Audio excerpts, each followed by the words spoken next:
အားလုံးပဲမင်္ဂလာပါငွေကြေးအောင်မြင်မှုဆိုတာကကံကောင်းလို့ဖြစ်လာတာလို့သင်ထင်ပါသလားတကယ်တော့အောင်မြင်မှုဆိုတာကံတရားကြောင့်မဟုတ်ပဲနေ့စဉ်ပြုလုပ်နေတဲ့မှန်ကန်တဲ့အလေးကျင့်တွေရဲ့ရလဒ်တာဖြစ်ပါတယ်ဒါဆိုရင်ငွေကြေးအောင်မြင်တဲ့သူတွေမှာဘလို့အလေးကျင့်ကောင်းတွေရှိနေလဲဆိုတာကိုအတူတူလေ့လာကြည့်ကြရအောင်နံပါတ်1ပထမအဦးဆုံးအလေးအကျင့်ကတော့အခြေခံအုတ်မြစ်တိဆောက်ခြင်းပါ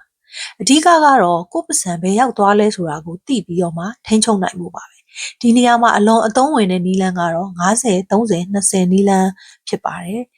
50ရာခိုင်နှုန်းတော့ကိုယ့်ရဲ့ဝင်ငွေကိုအိမ်လကအစားအသောက်စားတဲ့မရှိမဖြစ်လိုအပ်ချက်တွေအတွက်သုံးမယ်20ရာခိုင်နှုန်းကိုတော့ငွေစုတာနဲ့ကျွေးဆက်တာတွေအတွက်ကိုဖယ်ထားမယ်ကျန်တဲ့30ရာခိုင်နှုန်းကိုမှကိုလိုချင်တာတွေအတွက်ကိုသုံးစွဲတာပါဒါအပြင်လစာဝင်တာနဲ့ငွေစုဖို့အရင်ဖယ်ထားတဲ့pay yourself first ဆိုတဲ့အကျင့်ကိုလှုပ်ဆောင်ပြီးတော့မှအနည်းဆုံး3လကနေပြီးတော့မှ6လစာအသုံးစရိတ်ကိုအရေးပေါ်ရန်ကုန်ငွေ emergency fund အဖြစ်ထားရှိတင်ပါတယ်ဒုတိယအလေးချင်းကတော့ငွေကိုကိုယ့်အတွက်အလုပ်ပြန်လုပ်ခိုင်းခြင်းဖြစ်ပါတယ်ငွေကိုဘဏ်ထဲမှာဒီတိုင်းထားရင်ငွေကြေးဖောင်းပွားမှု inflation ကြောင့်တန်ဖိုးကျသွားနိုင်ပါတယ်ဒါကြောင့်အောင်မြင်တဲ့သူတွေကငွေကိုရင်းနှီးမြှုပ်နှံပြီးတော့မှ compound interest ရဲ့စွမ်းအားနဲ့တိုးပွားအောင်လုပ်ကြပါတယ်ဒါအပြင်ဝင်ငွေလမ်းကြောင်းတစ်ခုတည်းကိုပဲအားမကိုးပဲနဲ့ကိုယ့်ရဲ့ကျွမ်းကျင်မှုနဲ့တခြားသော passive income လမ်းကြောင်းတွေဥပမာ stock ကနေပြီးတော့မှ dividend ရအောင်လဲဖန်တီးထားတတ်ကြပါတယ်တတိယတစ်ချက်ကတော့မှန်ကန်တဲ့ mindset ထားရှိခြင်းပါပဲအဓိကကတော့ delay gratification လို့ခေါ်တဲ့လက်ရှိအပျော်ကိုစွန့်လွတ်ပြီးတော့မှရေရှည်အကျိုးကိုမျှော်ကိုးနိုင်ခြင်းပါပဲလက်တွေ့ကျတဲ့နည်းလမ်းကတော့48 hours rule ပါပစ္စည်းတစ်ခုကိုတကယ်လိုချင်စိတ်ပေါက်လာရင်ချက်ချင်းမဝယ်ဘဲနဲ့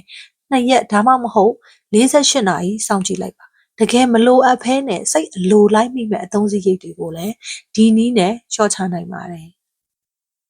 နောက်ဆုံးတစ်ချက်ကတော့ financial peace ကိုရယူနိုင်ခြင်းပါငွေကြေးပအောင်မြင်တဲ့သူတွေရဲ့အဆုံးသတ်ရလဒ်ကတော့ငွေတွေအများကြီးရပြီး